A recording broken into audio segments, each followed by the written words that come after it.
Hi guys, welcome back to top 10 movies. இன்னைக்கு நம்ம சேனல்ல 2010ல ஒரு ஃபேண்டசி அட்வென்ச்சர் படமா ரிலீஸ் ஆன Percy Jackson and the lightning thief. அடுத்து 2013ல இந்த படத்தோட இரண்டாவது பாகமா ரிலீஸ் ஆன Percy Jackson and the sea of மான்ஸ்டர்ஸ்னு ரெண்டு படத்தையும் ஒரே வீடியோல பார்க்க போறோம். ஆரம்பத்துல இருந்து கடைசி வரைக்கும் ஃபுல்லா பாருங்க. மறக்காம லைக் பண்ணுங்க. ஏன்னா நீங்க கொடுக்கக்கூடிய ஒவ்வொரு லைக்கை வச்சு மட்டும்தான் அடுத்தடுத்து உங்களுக்கு புது படங்களையும் சீரீஸையும் என்னால கொடுக்க முடியும். கூடவே இப்பதான் நம்ம சேனலுக்கு யாராவது புதுசா வந்திருக்கீங்கன்னா சப்ஸ்கிரைப் பண்ணிட்டு இந்த படத்தை பார்த்து முடிச்சதுக்கு அப்புறமா பிளஸ் ஆர் மைனஸ்னு என்ன தோணுதோ அதையும் மறக்காம கமெண்ட்ல சொல்லிடுங்க. சரி, ஓகே, இப்ப டைரக்டா கதைக்குள்ள போலாமா? படத்தோட ஆரம்பத்துல வானத்துல பயங்கரமான இடி மின்னல். அப்ப திடீர்னு என்னாச்சுன்னு தெரியல, நொடி பொழுதுல அங்க இருந்த மின்னல் மறைஞ்சு போயிடுச்சு. இதே டைம்ல கடல் கடவுளான பொசைடன் ஒரு மிகப்பெரிய மனித உருவத்தோட பக்கத்துல இருக்க லாஸ் ஏஞ்சலோட கடற்கரைக்கு வராரு. உடனே தான் உருவத்தை சின்னதா மாத்தி மாடர்ன் காஸ்டியூம்ல பக்கத்துல இருக்க ஒரு பெரிய டவருக்கு மேல வராரு. பார்த்தா ஏற்கனவே இந்த கடவுள்களுக்கெல்லாம் தலைவரான ஜியூஸ் நிக்கிறாரு. அண்ட் இன்னொரு விஷயமும் இருக்கு, பொசைடன், ஹேடஸ், கடைசியா ஜியூஸ். இந்த மூணு பேருமே அண்ணன் தம்பிங்க.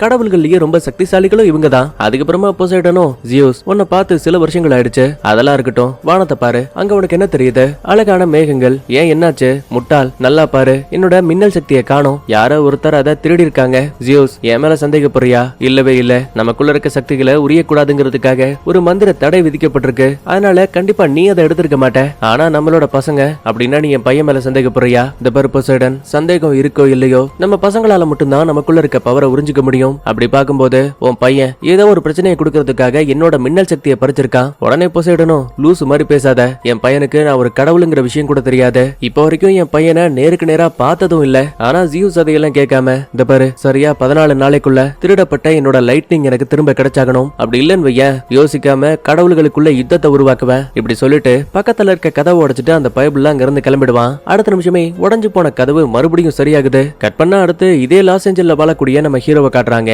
இவன் நீச்சல் குளத்தை விட்டு வெளியில வரான். அங்க இவனோட ஃப்ரெண்டு குரோவர் உட்கார்ந்துட்டு இருக்கான். நீ எல்லாம் மனுஷனே கிடையாது தெரியுமா? கிட்டத்தட்ட 7 நிமிஷத்துக்கு மேல நீ தண்ணிக்குள்ளேயே இருந்திருக்க. உன்னால எப்படி இதை பண்ண முடியுது? எனக்கும் அது புரியல. ஆனா தண்ணீருக்குள்ள இருக்கும்போது என்னால நிறைய விஷயங்களை யோசிக்க முடியுது. ஆக்சுவலா இந்த குரோவருக்கு கால் ஒழுங்கா வராது. அதனால எப்பயுமே கையில ஒரு ஸ்டிக்கை வச்சுக்கிட்டு தான் நடப்பான். அதுக்கப்புறமா இந்த இடத்தை விட்டு பக்கத்துல இருக்க ஹை ஸ்கூலுக்கு வராங்க. டீச்சர் போர்டுல எதையோ ஒன்னு எழுதிட்டு ஹீரோ கிட்ட இந்த கேள்விக்கான பதில சொல்லுன்னு சொல்லும் போது இவனும் அந்த போர்டை கவனிக்கிறான். ஆனா அங்க இருக்கக்கூடிய ஆங்கில எழுத்துக்கள் அங்கிட்ட இங்கிட்டும் நகர மாதிரி தெரியுது. ஹீரோவுக்கு பதில கரெக்டா சொல்ல முடியல. இந்த நோயோட பேரு டெசாக்சியா. அடுத்த நேரா வீட்டுக்கு வந்துவேன் தான் அம்மா கிட்ட, அம்மா, ஒவ்வொரு நாளும் இந்த நோயால நான் ரொம்ப அசிங்கப்படுறேமா, எனக்கு ரொம்ப கஷ்டமா இருக்கு. ஆக்சுவலா ஹீரோவோட அம்மாவுக்கு ஏற்கனவே கல்யாணம் இருக்கு. இப்ப அவங்க இருக்கக்கூடியது ரெண்டாவது புருஷனோட வீட்டுல. முதல் கணவருக்கு என்னாச்சுங்கிற விஷயத்த தெளிவா காட்டல. அப்ப கரெக்டா அந்த இடத்துக்கு ரெண்டாவது புருஷனான ஜேக்கப் போறான். ஏண்டி, பீர் பாட்டில் எங்க இருக்கு? தோ அங்கதான் ஃப்ரிட்ஜ்ல. என்ன, பாட்டில் தானா பறந்து வரும்னு நினைக்கிறியா? போய் எடுத்துட்டு வான்னு அம்மாவான லிசாவை ரொம்ப வேலை வாங்கிட்டு இருக்கான். அது இல்லாம நடந்து போகும்போது பின்னாடி வேற தட்டுறாங்க.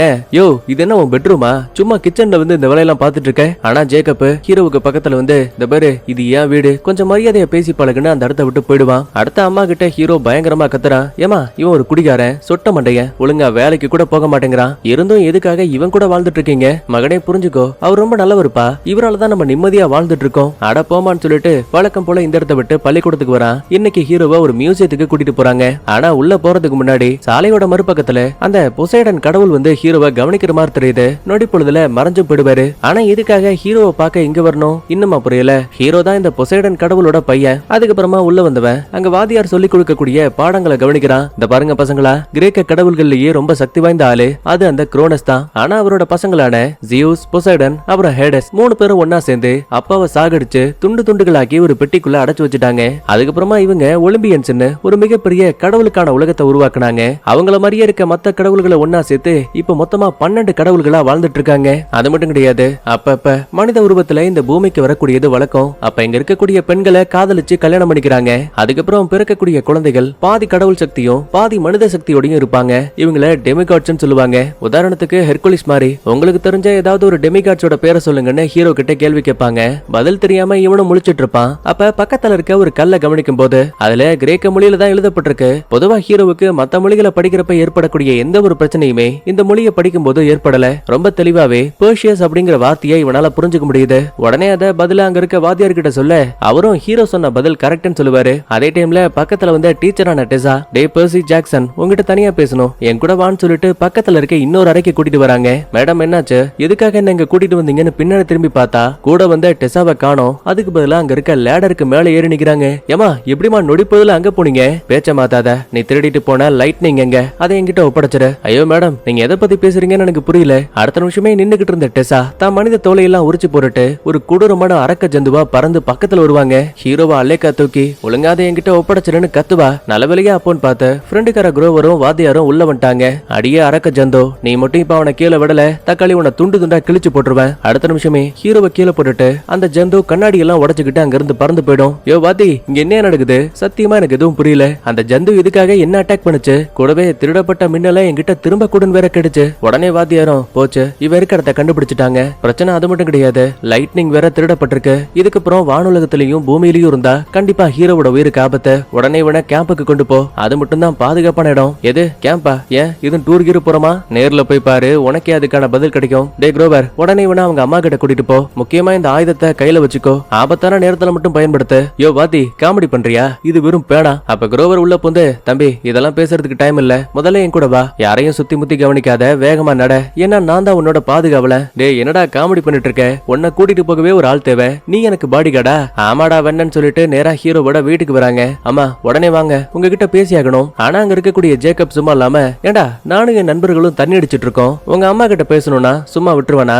டே சொட்ட, ஆரம்பத்துல இருந்தே நீ இடைஞ்சல் பண்ணிட்டு இருக்க. தக்காளி வந்தேன்னு வச்சுக்கோவேன், கழுத்தை திருகி போட்டுருவேன். என்னடா ஓவரா பேசுறேன்னு ஹீரோவை அடிக்க போற நேரத்துல பக்கத்துல இருக்க ஜேக்கப் கம்ப வச்சு கால்ல ஒரு குத்து, குனியும் போது வயித்துல ஒரு குத்து. நான் தான் சொன்னலப்பா, நான் ஒரு பாடி கார்டு. மிஸ் லிசா, நிலைமை கைமீறி போயிடுச்சு, உடனே நம்ம கேம்புக்கு போயாகணும். உடனே காரை பிடிச்சு 3 பேரும் கிளம்புறாங்க.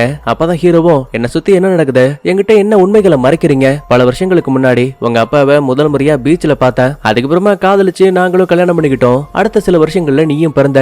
ஆனா 6 மாச குழந்தையா இருக்கும் போதே உங்க அப்பா என்ன விட்டுட்டு பாதியிலேயே போயிட்டாரு. ஏன், என்னாச்சு? அவருக்கு உங்களை பிடிக்கலையா? இல்லனா இதுவும் பண பிரச்சனையா? தம்பி, நீ நினைக்கிற மாதிரி உங்க அப்பா ஒரு மனுஷன் கிடையாது, கிரேக்க கடவுள்கள்ல ஒரு ஆளு. ஒரு நிமிஷம் ஹீரோ இதை கேட்டு ஷாக் ஆயிட்டு அந்த கடவுளோட பேர் என்னன்னு கேட்கும் போது சடனா இவங்க போற பாதையில ஒரு மாடு பறந்து வந்து தொப்புன்னு விழும். அம்மா தெரியாதனமா காரை அது மேல ஏத்தனதால வண்டி ஆக்சிடென்ட் ஆகி தலைகீழா புரண்டுருச்சு. பிரச்சனை இப்ப அது மட்டும் கிடையாது, பக்கத்துல இருக்க மாட்டு பண்ணைக்குள்ள இருந்து ஏதோ ஒரு மிகப்பெரிய ஜந்து இவங்கள பார்த்து ஓடி வந்துட்டு இருக்கு. உடனே அவசர அவசரமா குரோவரும் பேண்ட கலட்ட, இவன் ஒரு சாண்டர், அதாவது பாதி மனுஷன் பாதி ஆடு. அட பாவி, அப்படின்னா இந்த அடையாளத்தை மறைக்கிறதுக்காக தான் நீ ஒரு ஊனமா நடிச்சியா?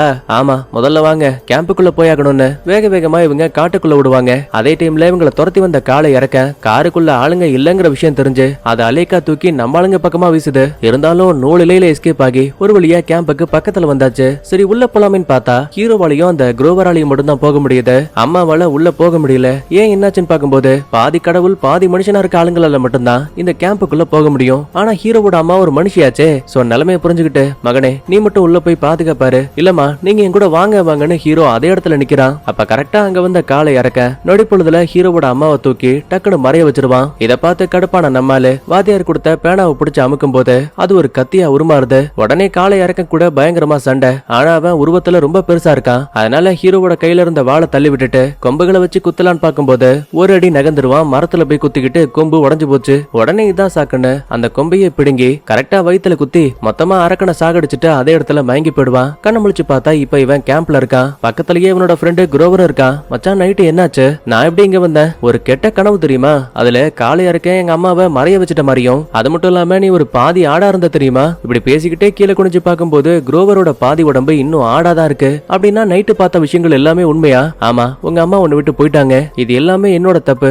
நான் ஒரு ஜூனியர் பாதுகாவல. பாரு, இன்னும் எனக்கு முழுசா கொம்புகள் கூட வளரல, அதனாலதான் என்னால உங்களுக்கு பாதுகாப்பு கொடுக்க முடியல. சரி, நடந்தது நடந்து போச்சு. இப்ப நம்ம எங்க இருக்கோம்? இதான் நான் சொன்ன கேம்ப். பாதி மனிதர்கள் பாதி கடவுளா வாழக்கூடிய ஆளுங்க இங்கதான் இருக்காங்க. நீ ஒருத்த மட்டுமே இந்த கடவுள்களுக்கு பிறந்த குழந்தை கிடையாது. கிட்டத்தட்ட 200க்கும் மேற்பட்ட ஆளுங்க இங்க வாழ்ந்துட்டு இருக்காங்க. தங்களுக்குள்ள இருக்க திறமைகளை அதிகப்படுத்த இதுதான் சரியான இடம். ஒரு சிலர் இது மூலமா காவலாளிகளாகவும், ஒரு சில பேர் இது மூலமா தளபதிகளாகவும், ஒரு சில பேர் சூப்பர் ஹீரோஸா கூட மாறலாம். அப்படியே பேசிக்கிட்டு பக்கத்துல இருக்க இன்னொரு கிரவுண்டுக்கு வரும்போது அங்க ஒரு பொண்ணு நிறைய ஆளுங்க கூட சண்டை போட்டுட்டு இருக்கா.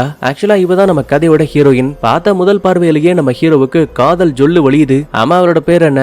ஆனா. மச்சான், இருந்தாலும் உன்னால அந்த பொண்ணு கிட்ட பேச முடியாது.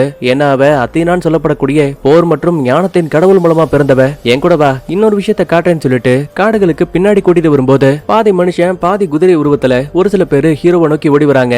அதுல ஒரு ஆளு நம்ம ஹீரோ பள்ளிக்கூடத்துல பார்த்த வாத்தியாரு. அட, அப்படின்னா உங்க அடையாளத்தை மறைக்கிறதுக்காக தான் வீல் சேர்ல மறைஞ்சிருந்தீங்களா? ஆமா, சுதந்திரமா இந்த காட்டுக்குள்ள ஓடுறது மட்டும் தான் எனக்கு ரொம்ப பிடிச்சிருக்கு. சரி, என் கூட வா, உங்ககிட்ட ஒரு சில விஷயத்த சொல்லணும். அங்க இருக்க ஒரு வீட்டை கை காட்டி, இது உங்க அப்பா உனக்காக விட்டுட்டு போனது. உடனே உள்ள வந்து செக் பண்ணும்போது கடல் கடவுளான பொசைடனோட ஆயுதம் இருக்கு. அப்படின்னா என் அப்பா பொசைடனா? ஆமா. ஏன் இந்த விஷயத்த என்கிட்ட முன்னாடியே சொல்லல? ஏன்னா அதுக்கான நேரம் வரல. என்னதான் ஒலிம்பியன்ஸ்ல 12 கடவுள்கள் இருந்தாலும் கூட அவங்கள ரொம்ப சக்தி வாய்ந்தவங்க. ஜியூஸ், ஹேடஸ், பொசைடன் இவங்க 3 பேருக்கும் மனித குழந்தைகள் பிறக்கக்கூடியது ரொம்ப அபூர்வம். அப்படி பார்க்கும்போது குழந்தையான உன்னை பாதுகாக்க வேண்டியது எங்களுக்கு ஒரு கடமை. சோ ரகசியமா உனக்கு பக்கத்திலேயே நாங்க மறைஞ்சு வாழ ஆரம்பிச்சோம். பிரச்சனை என்னன்னா கிரேக்க கடவுள்கள்லயே ரொம்ப சக்தி வாய்ந்த ஆயுதமான லைட்னிங் பவர், அதாவது மின்னல் சக்தி ஜியூஸ் கிட்ட இருந்து திருடப்பட்டிருக்கு. சரியா 14 நாளைக்குள்ள அது கிடைக்கல அப்படின்னா கடவுள்களுக்கு இடையில யுத்தம் ஆரம்பிக்கும். இந்த பாருங்க, அது உங்க பிரச்சனை. கூடவே இந்த லைட்னிங் பத்தி எனக்கு எதுவும் தெரியாது. உடனே வாத்தியாரும், எது எங்க பிரச்சனையா? கடவுள்கள் எங்க சண்டை போடுவாங்க தெரியுமா? மனித உலகத்துல உன் நண்பர்கள், குடும்பம், ஃப்ரெண்ட்ஸ்னு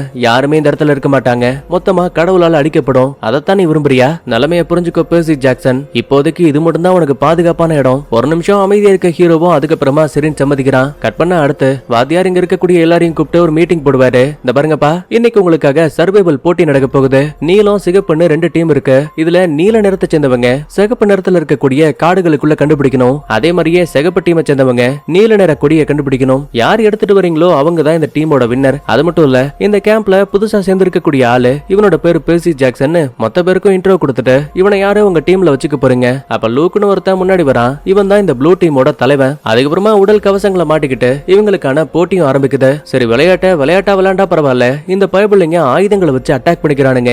நூல் இலையில நம்ம ஹீரோவோட தலை கவசத்துல இருக்க முடியே கட் ஆயிடுச்சு. கரெக்டா அப்ப அங்க வந்த லூக்கு தான் நம்ம ஹீரோவுக்கு ஹெல்ப் பண்ணிட்டு, இந்த பாரு, நீ முதல்ல அந்த கொடியை தேடி கண்டுபிடி, நான் இவங்களை பாத்துக்கிறேன்னு சண்டை போட ஆரம்பிக்கிறான். ஆனா நம்ம ஆளு தப்பிச்சா போதும்னு காட்டுக்குள்ள ஓடி தண்ணியை குடிக்கலாமேன்னு ஒரு ஓடை கிட்ட ஒதுங்கும் போது கண்ணுக்கு முன்னாடி சிகப்பு கொடி இருக்க விஷயத்த கவனிக்கிறான். அட, இவ்வளவு ஈஸியா கண்டுபிடிச்சிட்டோன்னு அதை எடுக்க பக்கத்துல போகும்போது கரெக்டா அந்த இடத்துக்கு நம்ம ஹீரோயின் வந்துட்டா. வாப்பா பெர்சி ஜாக்சன், நான் யார் தெரியுமா? அத்தீனா, போர் கடவுளோட மக. எந்த சண்டையிலையும் நான் இப்ப வரைக்கும் தோத்ததே கிடையாது. ஐயோ மேடம், நான் அப்படி கிடையாது, எல்லா விஷயத்திலையும் தோத்துக்கிட்டே தான் இருக்கேன். இப்படி பேசிட்டு இருக்கும் போதே ஹீரோவை அட்டாக் பண்ணிடுவா. கையிலையும் கண்ணத்திலையும் காயம் ஏற்பட்டுரும். பதிலுக்கு இவனும் அட்டாக் பண்ணுவான். ஆனா எல்லா தாக்குதலையுமே தடுக்கிறா. இவங்க சண்டை போடுற விஷயத்த தூரத்துல இருந்து குரோவரும் வாத்தியாரும் பாத்துட்டு இருக்காங்க. யோ வாத்தி, வாயா ஹீரோவுக்கு ஹெல்ப் பண்ணலாம். வேணாம், சண்டை இப்பதான் சூடு பிடிக்குது, பொறுத்திருந்து வேடிக்கை பார்க்கலாம். அடுத்த கொஞ்ச நேரத்திலேயே ஹீரோ காயம்பட்டு சுருண்டு விழுந்துருவான். அங்க வந்த எதிரிகள் டீமும் ஹீரோவோட நிலைமையை பார்த்து சிரிக்கிறாங்க. அப்பதான் ஹீரோவுக்கு பொசைடன் கடவுளோட குரல் கேக்குது. பக்கத்துல இருக்க தண்ணி கிட்ட போ, அது உனக்கான சக்தியை அதிகப்படுத்தி கொடுக்கும். யார் தாங்கிட்ட பேசுறாங்கன்னு கூட தெரியாம ஹீரோவும் அந்த ஓடைக்குள்ள இருக்க தண்ணியில கைய வச்சதுமே நொடி பொழுதுல இவன் உடம்புல ஏற்பட்டிருந்த காயங்கள் மறைஞ்சு போச்சு. கூடவே அதிகமான பலம் கிடைச்ச மாதிரியும் தெரியுது. இத பார்த்து எதிரிகள் சண்டை போடலாமே பக்கத்துல வரும்போது நொடி பொழுதுல அவங்கள அடிச்சு பறக்க விட்டான். கடைசியில ஹீரோயின் கழுத்திலேயே கத்திய வைக்கிறான். அவ அதுல இருந்து எஸ்கேப் ஆகி தான் வாளை பயன்படுத்த நினைக்கும் போது அந்த வாளையும் பிடுங்கி நம்ம ஹீரோயினை தோக்கடிச்சிருவான். இவனோட திறமைகளை பார்த்து எதிரிகள் பக்கத்துல வரக்கூட பயப்படுவாங்க. ரொம்ப ஈஸியாவே சிகப்பு கொடி எடுத்து நம்ம ஹீரோவை இந்த போட்டியில ஜெயிச்சிட்டான். அன்னைக்கு நைட்டு ஒரு சின்ன பார்ட்டி வச்சு என்ஜாய் பண்ணிட்டு இருப்பாங்க. அப்ப அந்த இடத்துக்கு ஹீரோயின் வரா. பரவாயில்ல, நீ ரொம்ப சூப்பரா சண்டை போட்ட. முதல் முறையா நான் உங்ககிட்ட தோத்து போயிருக்கேன். இந்த மாதிரி பேசிக்கிட்டே ஜூஸ் குடிக்கும் போது அங்க இருக்க கேம்ப் ஃபயருக்குள்ள இருந்து பாதாள உலகத்தோட கடவுளான ஹேடஸோட அரக்க உருவம் தெரியுது. பெர்சி ஜாக்சன், நீ எங்க ஒளிஞ்சிட்டு இருக்க? உன்னோட அடையாளத்தை என்கிட்ட காட்டு. ஆனா நம்ம ஆளு வாயவே திறக்காம கமுக்கமா இருப்பான். அப்பதான் வாத்தியார் உள்ள போந்து, நீ தேடக்கூடிய ஆள் இங்க இல்ல, உடனே இந்த இடத்தை விட்டு கிளம்பு. அப்படி இல்ல நான் உன்னை தாக்க வேண்டிய நிலைமை வரும். பாரா, டெமிகாட்ஸான உங்களால முழுமையான கடவுளையே எதிர்க்கிற அளவுக்கு தைரியம் இருக்கா? சரி, நேரா விஷயத்துக்கு வர. பெர்சி ஜாக்சன், உங்க அம்மா உனக்கு உயிரோட வேணும் அப்படின்னா நீ என்கிட்ட அந்த லைட்னிங் ஒப்படைச்சாகணும். இதை கேட்டதுமே ஹீரோவுக்கு சம ஷாக்கு. உடனே அந்த ஹேடஸ்க்கு பக்கத்துல வந்தவன், நீ தேடிக்கிட்டு இருக்க ஆள் நான் தான். ஆனா என்னோட அம்மா இன்னும் உயிரோட இருக்காங்களா? ஆமா, நான் இன்னும் அவங்கள சாகடிக்கல. தோ நீயே பாருன்னு அவங்களோட உருவத்தையும் காட்டுவான். எனக்கு தேவையானது லைட்னிங் மட்டும்தான், அதை ஒப்படைச்சிட்டா உங்க அம்மாவை நான் விட்டுருவேன்னு சொல்லிட்டு நொடி பொழுதுல அந்த ஹேடஸ் மறைஞ்சு போயிடுவான். உடனே பக்கத்துல வந்த வாத்தியாரும், டேய் நீ சொல்ற மாதிரி அந்த பாதாள உலகத்துக்கு ஹேடஸ் பேச்சை கேட்டு போக முடியாது சார். பிரச்சனை அது கிடையாது. நான் ஏற்கனவே சொன்னல, லைட்னிங்க நான் திருடல. அப்படி இருக்கும்போது என் அம்மாவை எப்படி காப்பாத்துறது? வேணும்னா என்கிட்ட ஒரு பிளான் இருக்கு. நம்ம ஒலிம்பியன்ஸ் கிட்ட போலாம். ஜியூஸ பார்த்து லைட்னிங்க நீ திருடலங்கிற விஷயத்த சொன்னாவே போதும், ஓரளவுக்கு அவன் நிலைமையை புரிஞ்சுக்கிட்டு உன்னை மன்னிச்சு விட்டு உங்க அம்மாவையும் காப்பாத்துறதுக்கான வாய்ப்பு இருக்கு. என்னதான் ஆரம்பத்துல ஹீரோ சரின்னு சொன்னாலும் கூட இந்த வாத்தியாரோட பேச்சுல இவனுக்கு நம்பிக்கை இல்ல. சோ நைட்டு யாருக்கும் தெரியாம பெட்டி படுக்கையை தூக்கிட்டு வெளியில வரும்போது அங்க ஏற்கனவே ஹீரோயினும் குரோவரும் நிக்கிறாங்க. நான் பாதாள உலகத்துக்கு என் அம்மாவை காப்பாத்த போறேன், நீங்க என் கூட வர வேண்டிய அவசியம் இல்ல. தம்பி, நீ ஒரே ஒரு சண்டையில மட்டும்தான் ஜெயிச்சிருக்க.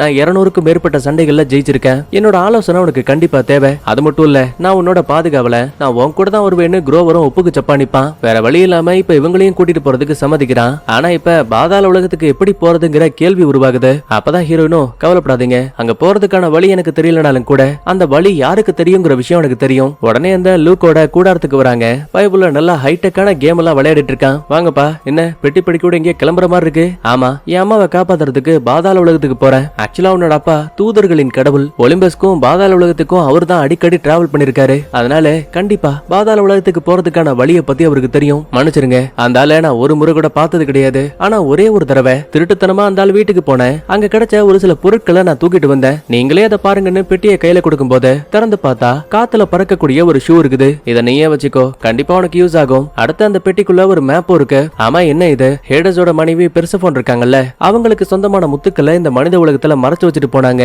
ஏன்னா என்னைக்காவது ஒரு நாள் அது யூஸ் ஆகும்னு. ஆனா ஏன் இதுக்காக? ஹேடஸ் தன்னோட மனைவிய வலுக்கட்டாயமா தான் கல்யாணம் பண்ணிருக்கான். அதனால சரியான நேரத்துக்காக தான் புருஷன் கதையவே முடிக்கிறதுக்கு அவங்களும் காத்திருக்காங்க.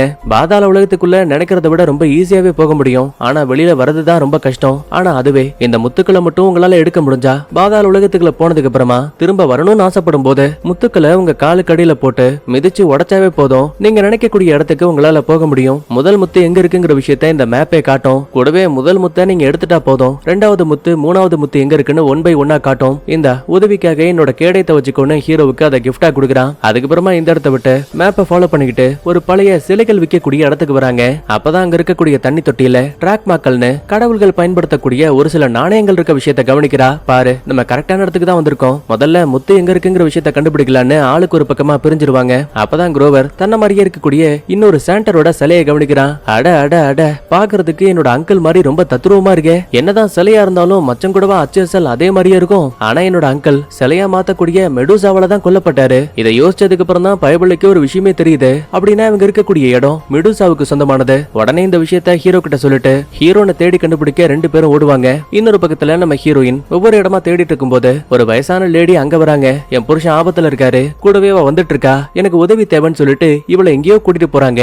என்ன ஏதுன்னு புரியாம ஹீரோயின் பின்னாடியே வரும்போது கரெக்டா வழியில கண்ணாடி எல்லாம் மாட்டிக்கிட்டு அந்த மெடூசா முன்னாடி வந்து நிக்கிறா. பாரா, அத்தீனாவோட குழந்தையா? உன்னோட பவரை என்னால ஃபீல் பண்ண முடியுது. பரவாயில்லையே, உங்க அம்மாவுக்கு இருக்க மாதிரியே அழகான கூந்தல் உங்ககிட்ட இருக்கு. உனக்கு ஒரு விஷயம் தெரியுமா? உங்க அம்மா தான் என்னோட அழகான கூந்தலை மறைய வச்சு அதுக்கு பதிலா மத்தவங்க என்ன பார்த்தாவே சிலையா மாறுற மாதிரி ஒரு கெட்ட சாபத்தை கொடுத்தா. கொடுமையை பாரு, இன்னைக்கு அத்தீனாவோட பொண்ணு ஏன் நான் சிலையா மாத்த போறேன். சரிடி செல்லக்குட்டி, டக்குனு என் கண்ணை பாருங்க, உங்களை சிலையா மாத்திட்டு எனக்கு அடுத்தடுத்த வேலை இருக்கு. ஆனா ஹீரோயின் கரெக்டா கண்ணை மூடிடுவாங்க. பக்கத்துல இருக்க லேடி அவசரப்பட்டு கண்களை திறந்து அந்த மெடூசாவை பாத்துருவாங்க.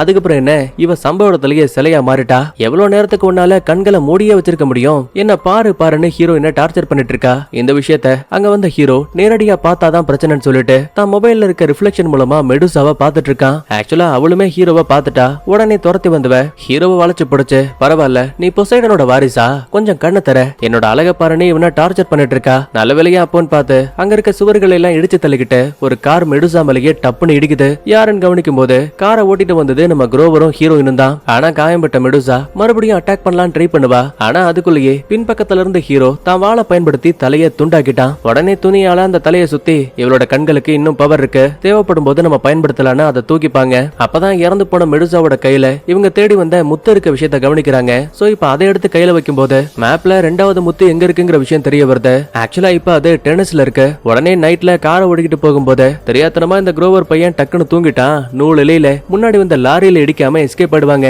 எப்பாடே, இதுக்கு மேல உயிரை பணைய வைக்க முடியாதுன்னு பக்கத்துல இருக்க ஒரு ஹோட்டலுக்கு வந்துட்டாங்க. ஹீரோ அங்க இருக்க நீச்சல் குளத்துல குளிச்சிட்டு இருக்கும் போது ஹீரோயின் கையில இருக்க காயத்தை கவனிக்கிறான். உடனே தனக்குள்ள இருக்க தண்ணீர் சக்தியை பயன்படுத்தி நொடி பொழுதுல அவளோட காயத்தை குணப்படுத்திடுவான். அப்பதான் பேச்சு வாக்கல, நீ உன்னோட அம்மா அத்தீனாவை பாத்திருக்கியா? இப்போ வரைக்கும் இல்ல, ஆனா கஷ்டமான காலங்கள்ல என்னோட கனவுகள்லயும் நிஜத்திலயும் அவங்களோட குரலை நான் கேட்டிருக்கேன். நான் என்ன பண்ணணும் என்ன பண்ணக்கூடாதுங்கிறத அவங்க தான் அறிவுறுத்துவாங்க. கொடுமையை பாரு, கடவுள்கள் தங்களுக்கு தேவையான குழந்தைகளை பெத்துக்கிட்டு ஏன் அவங்கள பார்க்க கூட வராம இருக்காங்க. பதிலுக்கு ஹீரோயினும், இது எல்லாமே ஒலிம்பஸோட சட்டங்கள்ல ஒண்ணு. ஜியோஸ் மனித குழந்தைகள் மூலமா கடவுள் உலகத்துல ஏதாவது பிரச்சனை வந்துருமோன்னு பயப்படுறாரு. அதனாலதான் மனித உலகத்துல இருக்க குழந்தைகளை பார்க்கவோ பேசவோ கூடாதுன்னு ஒட்டுமொத்தமா ஒரு புது சட்டத்தை உருவாக்குனாரு. அப்பதான் குரோவர் உள்ள போந்து, மச்சான் நியூஸ்ல உன்னை பத்தி தான் போயிட்டு இருக்கு, உடனே இங்க வா. என்னன்னு பாக்கும்போது ஹீரோவோட அப்பங்காரன் அந்த ஜேக்கப் இருக்கான் பாத்தீங்களா, அந்த பைத்தியக்காரன் டிவி நியூஸ்ல ஒரு கம்ப்ளைண்ட் கொடுத்திருக்கான். அதுவும் என்னன்னு, ஹீரோ ஒரு பைத்தியக்காரன், அவனுக்கு குடிப்பழக்கம் இருக்கு, அவன் எனக்கு உண்மையான பையன் கிடையாது, நான் அவனோட ரெண்டாவது அப்பா, என்ன அடிச்சு கீழே தள்ளிட்டு என் மனைவியை கடத்திட்டு போயிட்டான், அப்படி இப்படின்னு என்னென்னமோ புலம்பிட்டு இருக்கான். ஹீரோவுக்கு இதை கேட்டு சம கோபம். மத்த கடவுள்கிட்ட இருந்து தன்னோட உயிரை காப்பாத்திக்கிறதுக்காக மட்டும்தான் தான் அம்மா ரெண்டாவதா அந்த ஜேக்கப்ங்கிற ஆளையே கல்யாணம் பண்ணிக்கிட்டாங்க,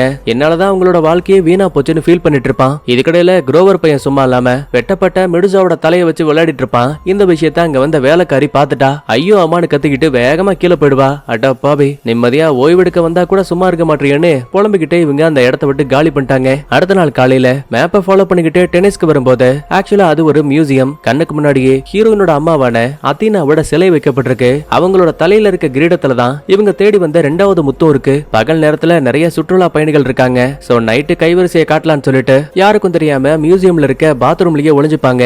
எல்லாரும் வெளியில போனதுக்கு அப்புறமா சத்தமே போடாம சிலைக்கு பக்கத்துல வரும்போது அங்க ஒரு சில வேலைக்காரங்க தரைய சுத்தப்படுத்திட்டு இருக்க விஷயத்த கவனிக்கிறான். அடச்சா, இவங்களை கடந்து எப்படி பக்கத்துல போறது? ஹீரோயின் இப்ப என்கிட்ட ஒரு பிளான் இருக்குன்னு சொல்லிட்டு இவ கொண்டு வந்த மயக்க மருந்து ஊசிகளை கரெக்டா குறி வச்சு அங்க இருக்க வேலைக்காரங்களை தாக்குவா. அவங்களும் நொடி பொழுதுல மயங்கிடுவாங்க. அதுக்கப்புறமா லூக்கு கிஃப்டா கொடுத்த பறக்கக்கூடிய ஷூ இருக்கு இல்லையா, அதை எப்படி பயன்படுத்தணுங்கிற விஷயமே தெரியல. சோ உடனே லூக்குக்கு கால் பண்ணி, டேய் எப்படி அந்த ஷூவை பயன்படுத்துறது? ஒரு பிளைட் எப்படி பறக்கிறதுக்கு முன்னாடி வேகமா போகுமோ அதே மாதிரியே ஹீரோவை வேகமா ஓட சொல்லு. அதுக்கப்புறமா ஷூ நல்லா பறக்க ஆரம்பிச்சிரும். ஆனா ஒழுங்கா பிராக்டிஸ் இல்லாம உங்களால ஒண்ணும் பண்ண முடியாது. இருந்தாலும் ஹீரோ அதையெல்லாம் கேட்காம வேகமா ஓடி வரும்போது நினைச்ச மாதிரியே ஷூவும் இவனை பறக்க வைக்குது. ஆனா நம்மாலு தட்டு தருமாறி அந்த சிலமலியே விழுந்துட்டான். அதுக்கப்புறமா தட்டு தருமாறி அதுக்கு மேல இருக்கக்கூடிய அந்த முத்தையும் எடுத்துட்டான். அப்பாடா, வந்த வேலை முடிஞ்சு போச்சு. இங்க இருந்து கிளம்பலான்னு பார்க்கும்போது மயக்கம் தெளிஞ்சு 5 வேலைக்காரங்க முன்னாடி வராங்க. நிலைமையை சமாளிக்கிறதுக்காக, டேய் நான் போலீஸ்காரன், ஒழுங்கா அந்த இடத்த விட்டு போங்க அப்படி இப்படின்னு ஏமாத்த பாப்பான். ஆனா அந்த பைபிளுங்க திருடப்பட்ட லைட்னிங் என்கிட்ட கூட பெர்சி ஜாக்சன் ஹீரோவோட பேரை சொல்லுவாங்க.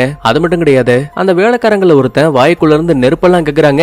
அப்படின்னா இவங்க பாதாள உலகத்துல கடவுளா இருக்கக்கூடிய ஹேடஸோட ஆளுங்க. நொடி பொழுதுல அந்த 5 பேரும் ஒன்னா சேர்ந்து ஒரு மிகப்பெரிய 5 தலை டிராகனா உருமாறிட்டாங்க. போச்சு, இதோட பேரு ஹைட்ரா. நடுவுல இருக்க தலை தான் நெருப்ப கக்கும். இப்ப என்ன பண்றதுன்னு தெரியாம கேடயத்தை தூக்கிட்டு நம்ம ஆளுங்க சண்டைக்காக தயாரா இருக்காங்க. அப்ப தெரியாதனமா கையில இருந்த அந்த முத்து வேற கீழே விழுந்துரும். வேற வழி இல்லங்கிற விஷயத்த புரிஞ்சுக்கிட்டு நொடி பொழுதுல உள்ள போந்த ஹீரோ பறக்கிற ஷூவோட உதவியால வாளை பயன்படுத்தி 5 டிராகனோட தலைவும் வெட்டிட்டான். குரோவருக்கும் ஹீரோவுக்கும் அவ்வளவு சந்தோஷம். பங்கு, நீ நல்ல வேலை பண்ண. அப்ப ஹீரோயின் உள்ள போந்து, முட்டாள், ஹைட்ராவை பத்தி நீ கேள்விப்பட்டதே இல்லையா? ஒரு தலைய நீ வெட்டினா அது 2 தலையா மறுபடியும் முளைக்கும். இதை கேட்டு மிரண்டு போனவங்க பின்னாடி திரும்பி பார்த்தா இப்ப அந்த டிராகனுக்கு 10 தலை. கேடயத்தை வச்சு தடுக்கலான்னு பார்த்தா கூட நெருப்போட வெப்பத்தை தாங்க முடியாம ஹீரோ இப்ப அதை கீழே போட்டுருவான். டிராகன் வேற பக்கத்துல வந்துட்டு இருக்கு. அப்பதான் ஹீரோவுக்கு ஒரு ஐடியா. இவன் பொசைடன் கடவுளோட மகன் அப்படின்னா தண்ணி தான் இவனோட அடிப்படை சக்தி. உடனே தனக்குள்ள இருக்க பவரை பயன்படுத்தி பக்கத்துல இருக்க பைப் லைனை உடைச்சு அந்த தண்ணீர் மூலமா டிராகன்ஸை தடுத்து நிறுத்துவான். இந்த கேப்ல 2வது முத்தை தூக்கிட்டு அந்த இடத்த விட்டு எஸ்கேப் ஆக நினைக்கும் போது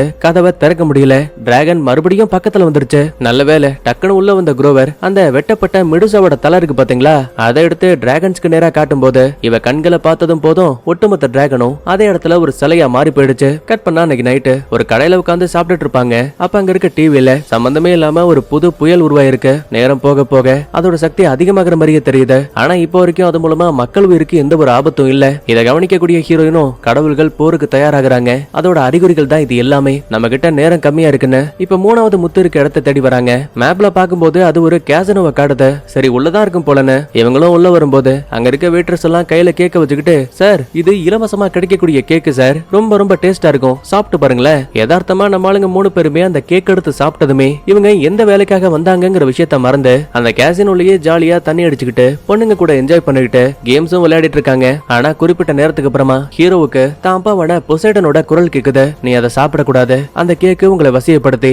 இந்த கேசினுக்குள்ளேயே தங்க வைக்குது. சரின்னு ஹீரோவும் அந்த கேக்க சாப்பிடாம பக்கத்துல இருக்க இன்னொரு ஆள் கிட்ட லைட்டா பேச்சு கொடுக்கும் போது வீடியோ கேம்ல ஒரு படத்தோட பேர் எழுதப்பட்டிருக்க விஷயத்த ஹீரோ கவனிக்கிறான். இந்த படம் நல்லா இருக்கும், நீங்க பாத்திருக்கீங்களா? என்ன சார் இப்படி கேக்குறீங்க? இந்த வருஷத்தோட சிறந்த படமே இதுதான். ஹீரோவுக்கு செம ஷாக்கு. ஆக்சுவலா இந்த படம் 1971 வெளியான படம். ஆனா அது இந்த வருஷத்தோட நல்ல படம் சொல்றானா? கண்டிப்பா இவன் கடந்த காலத்துல இருந்து இந்த கேசினோக்குள்ள மாட்டிருக்காங்கிற விஷயத்த புரிஞ்சுக்கிறான். உடனே குரோவரையும் ஹீரோனையும் எழுப்பி விட்டு, நம்ம இங்கேயே ட்ராப் ஆயிட்டோம், நம்ம சாப்பிட்ட கேக்குகள் தான் இது எல்லாத்துக்கும் காரணம், முதல்ல வாங்க இந்த இடத்த விட்டு கிளம்பலான்னு சொல்லிட்டு ஒவ்வொரு இடமா 3வது முத்தை தேடும் போது ஒரு வழியா ஹீரோ அதை கண்டுபிடிச்சிட்டான். எடுக்கலாம்னு நினைக்கிறதுக்குள்ளேயே இந்த பாருக்குள்ள இருக்க ஆளுங்க ஹீரோவை அட்டாக் பண்ண பாப்பாங்க. ஆனா நம்மால அவங்க எல்லாரையும் அடிச்சு போட்டுட்டு தேடி வந்த முத்தை எடுத்துட்டு நிறுத்தி வச்சிருந்த ரேஸ் காரையும் தூக்கிட்டு பைபுள்ள வெளியில வந்துட்டாங்க.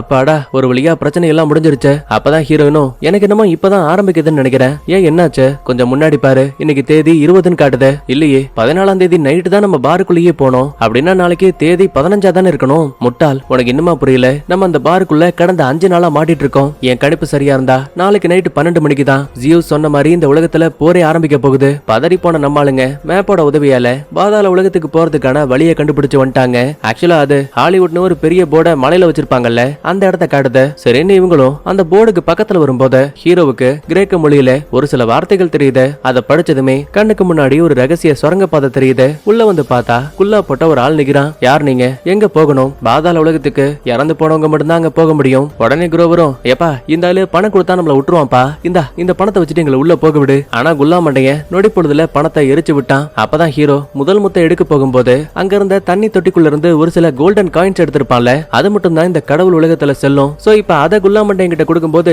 அவனும் அதை வாங்கி வச்சுக்கிட்டு நம்ம ஆளுங்களை படகு மூலமா பொறுமையா பாதாள உலகத்துக்குள்ள கூட்டிட்டு போறாங்க. கண்ணுக்கு முன்னாடி மக்கள் அழுகக்கூடிய சத்தமும் அவங்க படக்கூடிய சித்திரவதைகளும் தெரிய ஆரம்பிக்குது. குறிப்பிட்ட நேரத்துக்கு அப்புறமா படகு ஹேடஸோட அரண்மனையில ஸ்டாப் ஆகுது. உடனே 3 பேரும் உள்ள வருவாங்க.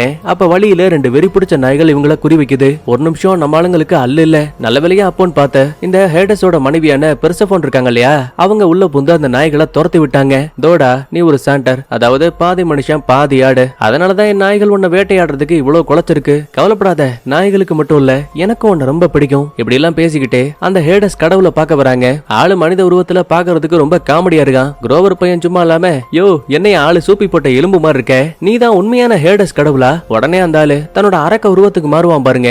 குரோவர் பையன் வேணா வேணா மனுஷ உருவத்துக்கு மாறுங்கன்னு கதறி அழுதுகிட்டு இருக்கான். அதுக்கப்புறமா ஹீரோவும், என் அம்மா உண்மையாவே உயிரோட இருக்காங்களா? ஆமாப்பா, நீ லைட்னிங்க மட்டும் கொடுத்தா போதும், தாராளமா உங்க அம்மாவை இங்க இருந்து கூட்டிட்டு போகலாம். ஏன்னா உங்க அப்பாவான பொசைடனும் ஜியோஸும் எனக்கு இந்த பாதாள உலகத்தை கொடுத்து அவங்க மட்டும் ஒலிம்பஸ்ல ரொம்ப சந்தோஷமா வாழ்ந்துட்டு இருக்காங்க.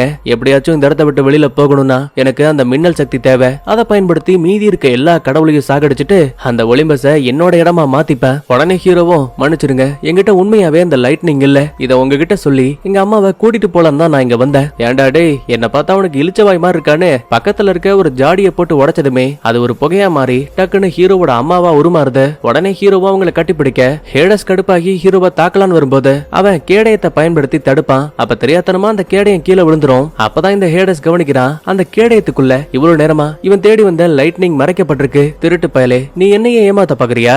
ஐயோ ஹேடஸ், கண்டிப்பா இதுக்கும் எனக்கும் எந்த சம்பந்தமும் இல்ல. இந்த கேடயத்தை என்கிட்ட கிஃப்டா கொடுத்தது தூதர்களோட பையனான லூக்கு. சரி ஏதோ ஒண்ணு தேடி வந்த பொருள் கிடைச்சாச்சு. அடியே பெர்செஃபோன், இந்த 3 பேரையும் ஆன்மாக்களுக்கு பலியா கூட. வேணா வேணா இப்படி எல்லாம் பண்ணாதீங்கன்னு கெஞ்சுவாங்க.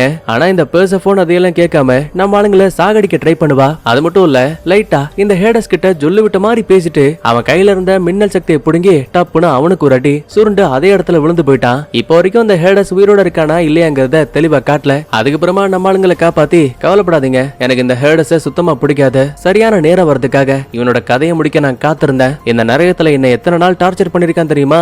நல்ல வேலை, இன்னைக்கு தான் எனக்கான விடுதலை கிடைக்க போகுது. நேரம் ரொம்ப கம்மியா இருக்கு, நீங்க உடனே ஒலிம்பஸ்க்கு போயாகணும். அப்பதான் கையில இருக்க முத்துக்களை பார்த்துட்டு என்ன 3 தான் வச்சிருக்கீங்க, ஆனா இன்னைக்கு இல்ல நீங்க 4 பேரு, யாராவது ஒருத்தர் இதே இடத்துல தங்கி ஆகணும். உடனே ஹீரோவும், நான் இங்க இருக்கேன், நீங்க 3 பேரும் இந்த இடத்தை விட்டு ஒலிம்பஸ்க்கு போங்க. இந்த லைட்னிங் பவரை உடனே ஜியோஸ் கிட்ட ஒப்படைங்க. ஆனா ஃப்ரெண்டுக்காரன் குரோவருக்கு அதுல விருப்பம் இல்ல. இந்த பாரு, நான் தான் உன்னை பாதுகாக்க வேண்டிய பாதுகாவலன். சோ நீ இந்த இடத்தை விட்டு கிளம்பு, நான் உங்களுக்காக இதே இடத்துல இருக்கேன். ரொம்ப தேங்க்ஸ் மச்சான், கவலைப்படாத, நான் போனதுக்கு அப்புறம் கண்டிப்பா உன்னை காப்பாத்த திரும்ப இங்க வருவேன். இந்த மாதிரி பேசிட்டு முத்துக்களை கால்ல போட்டு உடைச்சிட்டு ஒலிம்பஸ்க்கு போகணும்னு நினைப்பாங்க.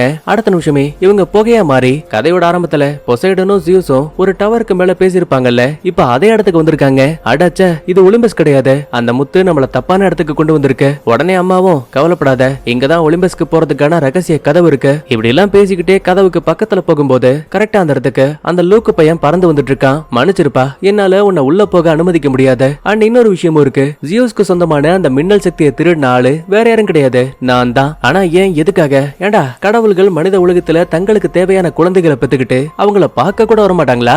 எவ்வளவு பெரிய பாவம், நாடோடிகளை போல நம்ம ஒரு கேம்ப்ல வாழ்ந்துட்டு இருக்கோம். பிரச்சனை அது மட்டும் கிடையாது, இந்த கடவுள்கள்லாம் ரொம்ப வருஷமா இந்த உலகத்தை ஆட்சி பண்ணிட்டு இருக்காங்கல்ல, அந்த ஆட்சி முறையை நம்ம மாத்தி ஆகணும். ஆரம்பத்துல ஜியோஸ், ஹேடஸ், அப்புறம் அந்த பொசைடன் 3 பேரும் தன்னோட அப்பாவை சாகடிச்சதுக்கு அப்புறம் தான் இவங்க பதவிக்கு வந்திருப்பாங்க. இப்ப அதே மாதிரியே அவங்களோட வாரிசான நம்ம அவங்கள சாகடிச்சு பதவிக்கு போயாகணும். அதனாலதான் நீ பாதாள உலகத்துக்கு போறேன்னு சொல்லும் போது கேடயத்துக்குள்ள லைட்னிங் பவரை ஒளிச்சு வச்சேன். ஏன்னா அது ஹேடஸோட கையில கிடைக்கணும். அதுக்கப்புறம் அந்த பவர்ஸை பயன்படுத்தி ஒலிம்பஸ்ல ஒட்டுமொத்த கடவுள்களையும் அவ அழிக்கணும்னு. ஆனா நீ எல்லாத்தையுமே கெடுத்துட்ட. இப்ப கூட ஒண்ணும் இல்ல, கடவுள்கள் யுத்தம் பண்ணாவே போதும், அவங்கள பாதி பேர் இறந்து போயிடுவாங்க. இப்படி எல்லாம் பேசிட்டு ஹீரோ கூட சண்டை போட்டு அந்த லைட்னிங் எடுக்க பாக்குறான். தடுக்க பார்த்த ஹீரோனை வேற அடிச்சு போட்டுட்டு நொடி பொழுதுல லைட்னிங்க தூக்கிட்டு வானத்துல பறந்து போயிடுவான். நல்ல வேலை, ஹீரோ கிட்டயுமே பறக்கக்கூடிய ஷூஸ் இருக்குல்ல, சோ இப்ப அதை பயன்படுத்தி அந்த லூக்கு கூட பயங்கரமான சண்டை. நேரடியா சண்டை போட்டா கண்டிப்பா ஜெயிக்க முடியாதுங்கிற விஷயத்தை புரிஞ்சுக்கிட்டு மறைமுகமா சுவர்களை உடைச்சபடி உள்ள வந்த ஹீரோ லூக்க தட்டி விட்டுட்டு அவன் கையில இருக்க லைட்னிங்க புடுங்கிட்டான். ஆனா பதிலுக்கு லூக்கு சும்மா இருப்பானா? தான் கத்திய தூக்கி போடும் போது அது அது ஹீரோ பறக்கிறதுக்கு உதவியா இருக்க ஷூவோட ரெக்கைகளை வெட்டி விட்டுருச்சு. தட்டு தடுமாறி மேல இருந்து ஒரு பெரிய பில்டிங் மேலேயே தொப்புன்னு விழுவான். சிரிச்சுக்கிட்டே லூக்கும் பக்கத்துல வந்து இன்னும் 5 நிமிஷத்துல எல்லாமே முடிவுக்கு வரப்போகுது. அது மட்டும் இல்லாம சக்தி வாய்ந்த கடவுள்கள்ல ஒருத்தரான பொசைடனோட பையன் தானே நீ, என்ன கூட உன்னால தோக்கடிக்க முடியல, எனக்கு என்னமோ நீ உண்மையான பொசைடனோட பையன் கிடையாதுன்னு நினைக்கிறேன். இத சொன்னதுமே ஹீரோவுக்கு சம கோபம். பக்கத்துல இருக்க பெரிய தண்ணி டேங்க வெடிக்க வச்சு நேரா லூக்க அட்டாக் பண்ணுவான். அந்த இடத்துல சுனாமி வந்த மாதிரி அங்கிட்டும் இங்கிட்டும் தண்ணி பறந்துகிட்டு இருக்கு. அதுக்கப்புறமா ஹீரோ தண்ணி மூலமாவே பொசைடனுக்கு சொந்தமான ஈட்டியை உருவாக்கி நான் தாண்டா உண்மையான பொசைடனோட வாரிசுன்னு கரெக்டா லூக்கோட கழுத்துலயே ஒரு குத்து அலேக்கா பறந்தபடி பக்கத்துல இருக்க கடலுக்குள்ள விழுந்துருவான். அதுக்கப்புறமா லைட்னிங்க தூக்கிட்டு வேக வேகமா இவங்க ரகசிய கதவு மூலமா ஒலிம்பஸ்குள்ள வராங்க. இந்த இடத்துக்குள்ள கடவுள் சக்தி யாருக்கெல்லாம் இருக்கோ அவங்களால மட்டும்தான் போக முடியும். அதனால ஹீரோவோட அம்மா வெளியிலேயே நின்றுவாங்க. அங்க ஏற்கனவே கடவுள்கள் எல்லாம் மீட்டிங் போட்டிருக்காங்க. அதுலயும் ஒவ்வொருத்தரும் கிட்டத்தட்ட 100 அடி உயரத்துல இருக்காங்க. கடைசி நிமிஷத்துல உள்ள வந்த ஹீரோ தன் கையில இருக்க லைட்னிங்க ஜியோஸ் கையில ஒப்படைச்சிட்டு நீங்க நினைச்ச மாதிரி இந்த லைட்னிங்க திருடினது நான் கிடையாது, தூதர்களின் கடவுளோட பையனான லூக்கு. அவனுக்கு உங்க ஒட்டுமொத்த பேர்லயும் ஒரு வெறுப்பு இருந்துச்சு. அதோட பின்பளைவாதான் ஒட்டுமொத்தமா உங்க எல்லாரையும் அழிக்க நினைச்சான். நிலைமையை புரிஞ்சுக்கிட்ட ஜியோஸும் தன்னோட ஆயுதம் திரும்ப கிடைச்சதால போர் வேணாங்கிற முடிவுக்கு வருவாரு. உடனே ஹீரோவும் என் ஃப்ரெண்டு எங்களை காப்பாத்துறதுக்காக அவன் இப்ப பாதாள உலகத்துல மாட்டிருக்கான். இப்ப என்ன சொல்ற, நீ செஞ்ச உதவிக்காக நான் அவனை வெளியில கொண்டு வரணும்னு ஆசைப்படுறியா? பதிலுக்கு ஹீரோவும் ஆமான்னு சொல்ல ஜியோஸும் சரின்னு சம்மதிக்கிறாரு. அப்பதான் ஹீரோயின் அதே இடத்துல அத்தீனா கடவுள் இருக்க விஷயத்தையும் கவனிக்கிறாங்க. ஆனா என்னைக்காவது ஒரு நாள் நம்ம சந்திப்போங்கிற விஷயம் எனக்கு தெரியும், உன்னை நினைச்சு நான் பெருமைப்படுறேன்னு சொல்லிட்டு ஒட்டுமொத்த கடவுள்களும் அங்க இருந்து கிளம்ப பாப்பாங்க.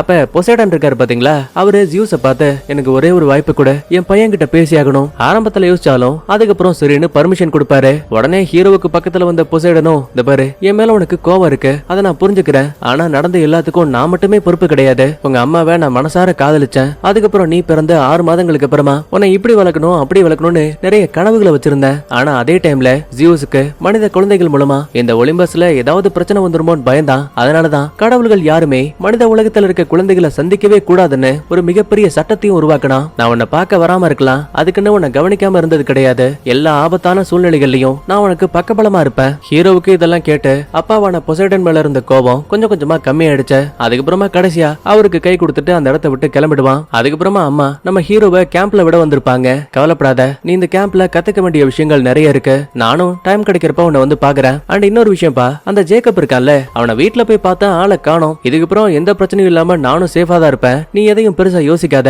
அதுக்கப்புறமா ஹீரோவும் அம்மாவுக்கு பாய் சொல்லிட்டு கேம்புக்குள்ள வரும்போது அங்க இவனோட ஃப்ரெண்டு குரோவரும் நிக்கிறான். சியூஸ் சொன்னபடியே இவனை பாதாள உலகத்தை விட்டு காப்பாத்தி கொண்டு வந்திருக்காரு போல. இதுக்கடையில குறுக்க வந்த வாதியாரு இந்த பாரு சட்டவிரோதமா இந்த கேம்பை விட்டு வெளியில போனதால உன் மேல எனக்கு செம கோபம். ஆனா நீ தான் எனக்கு பிடிச்ச மாணவர்கள்ல ஒருத்தன், அதனால உன்னை இந்த முறை மன்னிக்கிறேன். போ ஒழுங்கா பிராக்டிஸ் பண்ணுன்னு சொல்லிட்டு ஹீரோவா அங்க இருந்து அனுப்பும் போது பையன் நேரா ஹீரோயின் கூட சண்டை போட பிராக்டிஸ் பண்ண வருவான். அவளும் ஆரம்பத்துல முத்தம் கொடுக்குற மாதிரி பக்கத்துல வந்துட்டு உன்னை டைவர்ட் பண்ற எந்த விஷயமா இருந்தாலும் சரி அதை பார்த்து ஏமாறக்கூடாதுன்னு டக்குன்னு ஹீரோவோட இடுப்புல இருந்த கத்திய புடுங்கிட்டா. அதுக்கப்புறமா சிரிச்சுக்கிட்டே 2 பேரும் சண்டை போட அப்படியே இந்த இடத்துல லைட்னிங் அண்ட் தி தீஃப்னு முதல் பாகத்தை முடிக்கிறாங்க. இப்ப 2வது பாகத்தோட ஆரம்பத்துல பல வருஷங்களுக்கு முன்னாடி கடவுள்கள் மூலமா பிறந்த 4 குழந்தைகள் காட்டுக்குள்ள இருக்க கேம்ப நோக்கி ஓடி வந்துட்டு இருக்காங்க.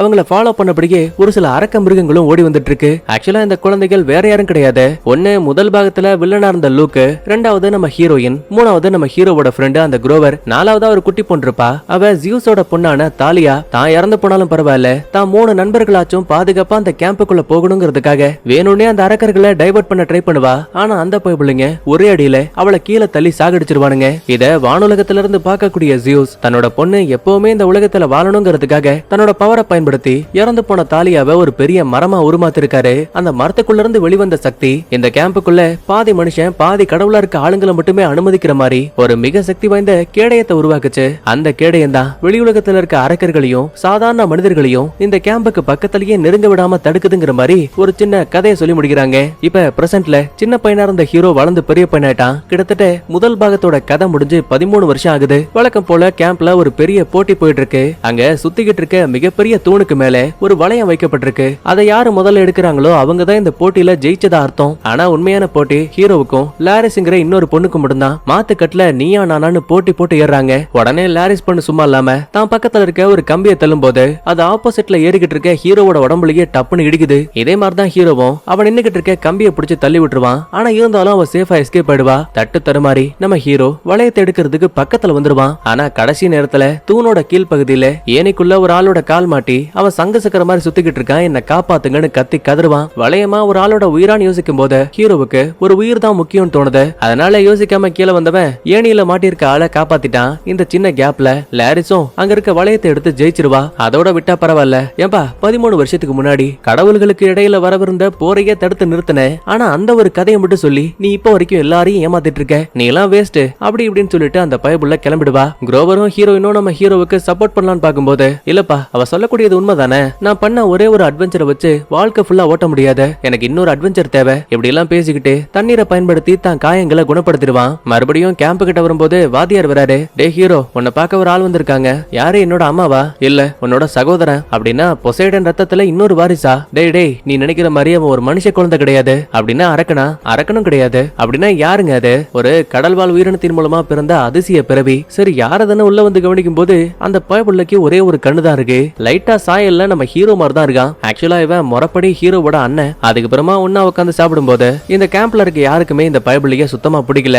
அது அவங்களோட பார்வையிலேயே ரொம்ப தெளிவா தெரியுது. அதுலயும் முக்கியமா ஹீரோன்னு பாருங்களேன், உள்ளுக்குள்ள ஒரு சின்ன பயத்தோடயே கவனிக்கிறா. இதே டைம்ல கேம்பஸ் சுத்தி இருக்கக்கூடிய தடுப்பு சுவர் இருக்கு பாத்தீங்களா, அதை ஏதோ ஒண்ணு அடிச்சு உடைக்க ட்ரை பண்ற மாதிரி தெரியுது. பயந்து போன மொத்த பேருமே அது என்ன ஏதுன்னு கவனிக்கும் போது ஒரு சக்தி வாய்ந்த இயந்திர காலை நொடி பொழுதுல யாருமே உடைக்க முடியாதுன்னு சொன்ன அந்த தடுப்பு சுவரையே நொறுக்கி தள்ளிக்கிட்டு கேம்ப்ல கண்ணுல படக்கூடிய ஆளுங்க எல்லாரையுமே அடிச்சு பறக்க விட்டுக்கிட்டு இருக்கு. பிரச்சனை அது மட்டும் கிடையாது, வாய்க்குள்ள இருந்து நெருப்பையெல்லாம் கக்கிட்டு இருக்கு. அப்ப இந்த லாரிஸ் உள்ள போந்து நான் அதை பாத்துக்கிறேன்னு தனியா சண்டை போட பாப்பா. ஆனா அது ஒரே அடியில இந்த பயபுள்ளைய அடிச்சு பறக்க விட்டுருச்சு. கூடவே பக்கத்துல வந்து நெருப்ப கக்க போற நேரத்துல கரெக்டா நம்ம ஹீரோவோட அண்ணங்கார இருக்கா இல்லையா, அவன் உள்ள போந்து காளையோட கொம்ப பிடிச்சிட்டான். அடுத்த நிமிஷமே அதுவும் பயங்கரமா நெருப்ப கக்குது. அண்ணங்காரன் இறந்து போயிருவான்னு பார்த்தா அதான் கிடையாது, இவன் ஃபயர் ப்ரூஃப். தலைவன் சும்மா கெத்தா போஸ் கொடுப்பான். அப்பதான் ஹீரோ வேணும்னே அந்த காளைய தான் பக்கமா தசை திருப்பி மத்தவங்க கிட்ட இருந்து தனியா கூட்டிட்டு போயிடுவான். அதுவும் வாயை பொழந்துகிட்டு இவனை தாக்கலான்னு கிட்ட வரும்போது நம்மாளு தான் பேனாவோட பட்டனை பிடிச்ச அமைக்கி கரெக்டா வாய்க்குள்ள தூக்கி போடும்போது அது ஒரு மந்திர வாளா உருமாறி காலமாட்ட உள்பக்கத்துல இருந்து வெடிக்க வச்சு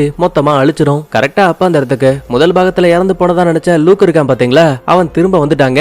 ஏண்டா இந்த கொல்கஸ் மாட்டை இங்க கொண்டு வரதுக்கு எவ்வளவு கஷ்டப்பட தெரியுமா, ஆனா நீ நொடி பொழுதுல அதை அழிச்சிட்ட. சரி பரவாயில்ல விட்டு தள்ள, உன்னோட தீர்க்க தரிசனத்துக்கான நாள் ரொம்ப ரொம்ப பக்கத்துல வந்துருச்சு, உன்னால அதுல இருந்து தப்பிக்க முடியாது. இப்படி எல்லாம் பேசிட்டு பயபுள்ள அந்த இடத்தை விட்டு கிளம்பிடுவான். இதே டைம்ல எல்லைய பாதுகாக்கக்கூடிய தாலியாவோட மரத்துக்கு என்னாச்சுன்னு பாக்கும்போது யாரோ ஒருத்தர் ஒரு கொடூரமான விஷத்தை அதுல தடவி இருக்காங்க. அது மூலமா மரம் கொஞ்சம் கொஞ்சமா அழிஞ்சிட்டு இருக்கு. கூடவே தடுப்பு சுவரோட பவரும் கம்மியாயிடுச்சு. வாதியாரும் சாம்பிள்ஸ் எடுத்து வச்சுக்கிட்டு இந்த மரத்தை காப்பாத்துறதுக்கு ஏதாவது வழி இருக்கான்னு தேட ஆரம்பிக்கிறாங்க. இதுக்கிடையில ஹீரோ உள்ள போந்து நடந்த எல்லா பிரச்சனைக்கும் காரணம் அது அந்த லூக்கு தான். எனக்கு தீர்க்க தரிசனத்தை பத்தி ஏதோ ஒண்ணு சொன்னா, உங்களுக்கு அது என்னங்கிற விஷயம் தெரியுமா, என் கூட வான்னு சொல்லிட்டு ஹீரோவை தனியா கூட்டிட்டு போயிடுவாரு. இதுக்கடையில ஹீரோனை காட்டுறாங்க.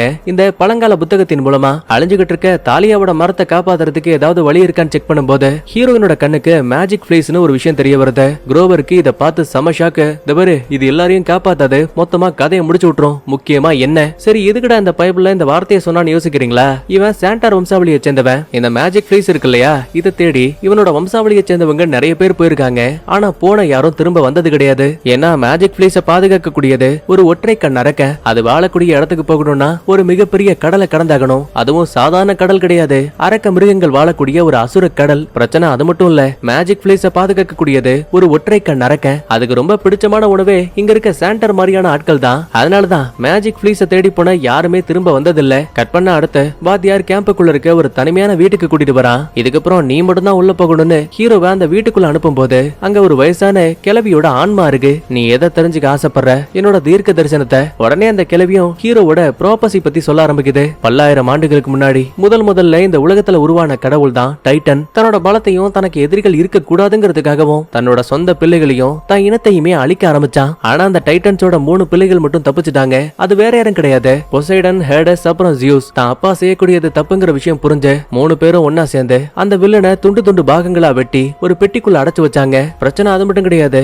அந்த டைட்டன் உடம்பு இன்னும் டாரஸ் மலைகள்ல மறைக்கப்பட்டிருக்குன்னு ஒரு கதை இருக்கு. மறுபடியும் சிறை வச்சிருக்க டைட்டன் பெட்டியை விட்டு வெளியில வரணும்னா அதுக்கு டைட்டனோட வாரிசுகளான ஜியூஸ், ஹேடஸ், பொசைடன் இந்த 3 பேத்தோட ரத்த சொந்தங்கள்ல யாராவது ஒருத்தரால மட்டும்தான் அந்த வில்லனான டைட்டனோட கதையை முடிக்க முடியும். அப்படி இல்லன்னா அவன் கூட கூட்டு சேர்ந்து ஒட்டுமொத்த மனித இனத்தையும் ஒலிம்பஸ் கடவுள்களையும் அழிக்க முடியும். ஹீரோவுக்கு இந்த கதையெல்லாம் கேட்டு செம ஷாக்கு. ஏன்னா ஜியூஸோட பொண்ணான தாலியா பல வருஷங்களுக்கு முன்னாடியே மரமா மாறி இறந்து போயிட்டா. கடவுளான ஹேடஸ்க்கும் எந்த ஒரு பசங்களும் கிடையாது. ஆனா பொசைடனுக்கு ஒரே ஒரு பையனா இருக்கக்கூடியது ஹீரோ மட்டும்தான். அப்படின்னா தீர்க்க தரிசனத்தின்படி நம்ம ஹீரோ வில்லனை அழிக்கிறதுக்கான வாய்ப்பு இருக்கு. அப்படி இல்லன்னா வில்லன் கூட கூட்டு சேர்ந்து ஒலிம்பஸையும் மனிதர்களையும் அழிக்கிறதுக்கான வாய்ப்பு இருக்கு. இதெல்லாம் நினைச்சு பார்த்துட்டு ஹீரோ பயங்கரமா புலம்பிட்டு இருக்கான். பதிலுக்கு வாத்தியாரும் இந்த பாரு, ஒருத்தனோட எண்ணங்கள் எண்ணங்கள் மட்டும்தான் அவன் என்ன பண்ணணும் என்னவாகணுங்கிற விஷயத்த தீர்மானிக்கும். அதனால நீ பெருசா எதுவும் யோசிக்காத. இப்ப தாலியா மரத்தோட உயிரை காப்பாத்துறதுக்கு மேஜிக் ஃபிளீஸ்ங்கிற விஷயத்த ஹீரோயின் கண்டுபிடிச்சிருக்கா. அதை எடுக்கிறதுக்காக கேம்ப்ல இருக்க லாரிஸ் அப்புறம் சாண்டன் வம்சாவளியை சேர்ந்த ஒருத்தன் பாதுகாப்புக்காக ஒரு சில ஆளுங்களும் போறாங்க. நீங்க நினைக்கிற மாதிரி மேஜிக் ஃபிளீஸ்ங்கிறது சாதாரணமானது கிடையாது. இறந்து போன ஒரு ஆளுக்கு கூட திரும்ப உயிரை கொடுக்கக்கூடியது. அந்த அளவுக்கு அபூர்வ சக்திகள் அதுக்குள்ள மறைஞ்சிருக்கு. அதனால அன்னைக்கு நைட்டு ஹீரோ சோகத்தோட தான் வாழை கையில வச்சு பார்க்கும்போது பொசைடனோட அடையாளம் இருக்கு. அப்படின்னா இது தான் அப்பாவுக்கு சொந்தமானதுங்கிற விஷயத்த புரிஞ்சுக்கிறான். ப்ராப்பசியில முழுக்க முழுக்க ஹீரோவை பத்தி மட்டும் தான் போட்டிருக்கு. அதனால இந்த மேஜிக் ஃபிளீஸ கண்டுபிடிக்க வேண்டிய பொறுப்பும் தனக்கு தான் இருக்கு போலன்னு நம்ம ஹீரோ ஹீரோயின் அப்புறம் அந்த குரோவர் 3 பேரும் கிளம்பலான்னு பார்க்கும்போது நாலாவதா ஒருத்தன் அந்த கேங்ல வந்து சேர்ந்துக்கிறான். யாருன்னு பார்த்தா ஹீரோவோட அண்ணங்காரன். டேய் நீ இங்க என்னடா பண்ணிட்டு இருக்க?